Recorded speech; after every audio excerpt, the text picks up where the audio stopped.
महेंद्र चव्हाण. मी सकाळी कॉलेज करून पण मी बघितलं इथे तर माझं मन होतं नागाचं होतं की तू पण सहभागी नोंदलीये आणि म्हणजे दिलचा स्टुडंट आहेत जे तिथं सर्व काही त्यांनी दिली ते वेगवेगळे फॅकल्टीचे स्टुडंट आहेत. स्पेसिफिक कॉमर्स फॅकल्टीचे स्टुडंट आहेत आणि देखील ती सहभागी झाली कारण हा देश आमचा पाहिजे.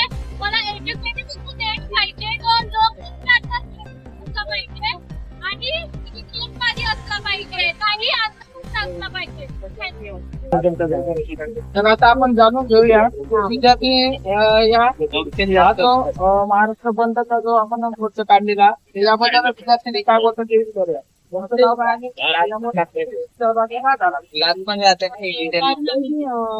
हे मुलं होते त्यांना सपोर्ट करण्यामुळे आम्ही काय आणि ते जे झालं त्यामध्ये आम्ही सपोर्ट करायला आले कारण जे मुलं आहेत कारण आपले जे धर्मेंद्र प्रधान जे आहेत त्यांनी इस्तिफा द्यायला लागेल कारण ते आता नाही दिलं त्यांनी इस्तिफा. आता जर आम्ही थांबलो तर ते परत पेपर लीक करणार परत मुलं ते सुसाईड करणार त्यांना शहीद होणार. मग ते काल जे दिल्लीमध्ये जे प्रोटेस्ट झाला तिकडे त्या लोकांनी काही नाही बघितलं. ती मुलगी होती लहान मुली होती 14 वर्षाची मुलगी होती एक आयसीयू मध्ये आहे एक शहीद झाली. मग त्या लोकांनी एवढं बघितलंच नाही की कोण आहे काय आणि ते पोलीस म्हणतात स्वतःला. पोलीस आमच्यासाठी प्रोटेक्शन साठी आहे. हे जे आपले जे एज्युकेशन सिस्टम आहे ते आमच्या प्रोटेक्शन साठी आहे. आम्ही शिकणार. मग ह्या देशामध्ये जर शिकून पण पोलीस असं करतात तर स्टुडंट शिकून काय होणार आहे. मग ते कसं आम्ही कशाला शिकतो मग या देशामध्ये जर हे असंच होणार आहे पुढे जाऊन. आणि आपले जे पोलीस होते त्या पोलिसांचा तुम्हाला कसा प्रतिसाद मिळाला त्याबद्दल काय सांगा. हे आम्ही इथं आलो म्हणा आम्हाला कळलं की सगळे पोलीस जो होते ते तसेच नसतात. दिल्लीमध्ये जे पोलीस होते त्यांनी काय केलं ते आम्हाला म्हणजे बरोबर नव्हते केलं. ते सारे पोलीस नव्हते त्यांचं ना बॅच पण नव्हतं काय नव्हतं. सिव्हिल मध्ये पण होते ते पोलीस नव्हते. पण हे जे पोलीस होते इथे मुंबईमध्ये जे आहे ते एसीपी सर पण आले सगळे आले. हे लोकांनी खूप सपोर्ट केला आम्हाला आणि मग आम्हाला पण एक स्टुडंटला पण एक आयडिया आला की सगळे पोलीस तसे नसतात. ते आहेत ते आमच्या सपोर्टला आहेत आणि पुढे पण आम्ही होप करतो की पुढे पण आमच्या सोबत सपोर्ट वगैरे आहे.